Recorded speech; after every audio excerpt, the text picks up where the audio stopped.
ആ രാത്രി ഒട്ടും ഉറങ്ങാതെ സിംഗപ്പൂർ അത്യാവശ്യമൊക്കെ എൻജോയ് ചെയ്യാനായിരുന്നു ഞങ്ങളുടെ പ്ലാൻ.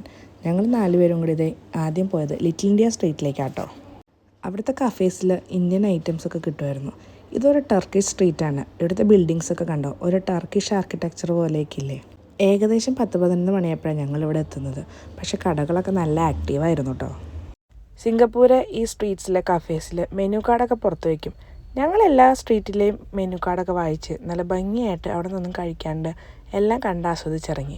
ഈ കാണുന്നത് ഒരു പബ് സ്ട്രീറ്റാന്ന് തോന്നുന്നു. ആൾക്കാർ മുഴുവൻ ഡ്രിങ്ക്സൊക്കെ ആയിട്ട് അവിടെ ജോളിയായിട്ട് ഹാപ്പി ആയിട്ടിരിക്കുന്നുണ്ട്. അതിലൊന്നും ഞങ്ങൾ പ്രലോഭിതരായില്ല. ഞങ്ങൾ പിന്നെയും നടന്നു കഴിഞ്ഞപ്പോൾ ഞങ്ങൾക്കൊരു ബെസ്റ്റ് ഷവർമ്മ സ്പോട്ട് കണ്ടുപിടിക്കാൻ പറ്റി. അവിടുത്തെ ഷവർമ്മ ഒരിക്കലും മറക്കില്ല.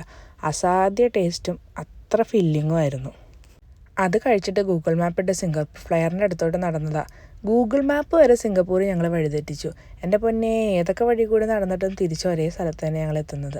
അങ്ങനെ നടന്ന് അടുത്ത് ഞങ്ങളൊരു ഗ്രാബ് പിടിച്ച് ഈ മോളിൽ ചെന്നു. അവിടെ താഴെ കണ്ടോ ചെറിയ ബോട്ടിംഗ് ഒക്കെ ഉണ്ട്. ചെന്നത് ഒരു 1 മണി നേരത്തെ ആയതുകൊണ്ട് എല്ലാ കടകളും തന്നെ അടച്ചിട്ടുണ്ടായി. പിന്നെ അവിടെ ആകെ ഓപ്പൺ ആയിരുന്നത് ഒരു ഗാംബ്ലിംഗ് സെൻറ്ററാണ്. അവിടെ കയറണമെങ്കിൽ പാസ്പോർട്ടും വേണം. നിർഭാഗ്യവശാൽ ഞങ്ങളത് കൊണ്ടുപോയിട്ടുണ്ടായില്ല. പിന്നെ അതിൻ്റെ ഓപ്പോസിറ്റ് സൈഡ് ഒരു ബാൽക്കണി പോലെയുണ്ട്. അവിടെ പോയി കാറ്റൊക്കെ കൊണ്ട് ഒരു 3-3:30 വരെ അന്നത്തെ ഡേ ഞങ്ങളവിടെ അടിപൊളിയായിട്ട് സ്പെൻഡ് ചെയ്തു. പിന്നെ ഒരു ഗ്രാബ് പിടിച്ച് റൂമിൽ പോയി കുറച്ച് നേരം കിടന്ന് ഉറങ്ങി. കാരണം നാളെ ഞങ്ങൾക്ക് ക്ലാസ്സിൽ പോകേണ്ടതല്ലേ.